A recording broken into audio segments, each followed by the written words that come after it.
Pero bago ang dilaw, bago ang namumula, bago ang bughaw, bago ang kahil na Nalangit. langit, you started to do one song. Naalala ko yun, Halaga. Yes. And tell us a story of how humbling that experience was. Actually, yung first ever single ko na Halaga, wala po talaga masyado nakakaalam. Even now, na meron na akong kantang Halaga. Pero yung kantang po to, ito yung nagbigay sa akin ng hope at the same time, nagkaroon po ako ng realization na kailangan po talagang paghirapan lahat ng bagay. Sandali, nung nirelease, hindi talaga siya napansin. Yun nga po parang para po sa akin kasi I really take pride in what I do. Okay. And then nung nirelease po to, back in 2021, pandemic, wala pong pumansin nung kanta. Wala pong... Paano mo nalaman na walang pumansin? Meron po kasing, meron po siyang views, may traction. Right. Wala talaga. Wala po halos. Kung meron man isa, dalawa. And actually ito, boy, feeling ko may iyak na naman ako agad. No. Just tell us a story, yeah.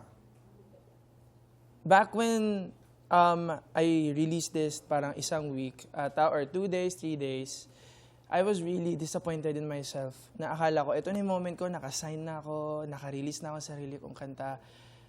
Pero walang nakikinig. Tapos, naalala ko po, pumunta ako ng kusina para uminom ng tubig.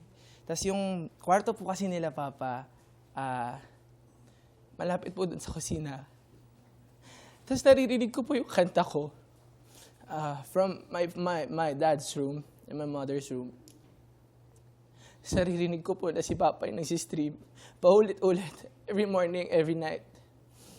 Tapos na-realize ko po na hindi ako pwedeng sumuko ngayon pa lang kasi si Papa nandyan, si Mama nandyan para suportahan ako. And kung merong isang naniniwala sa'yo, hindi ka dapat tumigil, lalo na kung magulang mo yun. What he was doing was, he was inside the room streaming, paulit-ulit para magkaroon lang ng views. Yes. Para magkaroon lang ng nakikinig sa kanta ng kanyang Opo, anak. na parang, meron po kasing, meron po sa Spotify na makikita mo na may isang nakikinig, may dalawang nakikinig.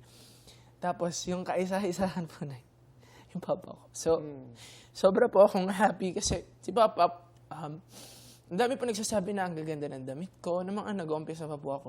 Siya rin po yung bumibili ng mga, galing sa ukay-ukay, na mga damit para po sa mga, kung magkaroon ako ng show, kung magkaroon na po ako ng mga ganito, may susuotin daw po akong maayos, ganyan. So, I really appreciate my parents. Again, this is a discussion about family. Yes po. At saka ang ganda ng sinabi mo, hanggat may isang nakikinig, hanggat may dalawa, nanay at tatay, nakikinig sa iyong musika, huwag ka dapat sumuko. Hindi ka At dapat yan ang ginawa mo. Yun po ang ginawa. So,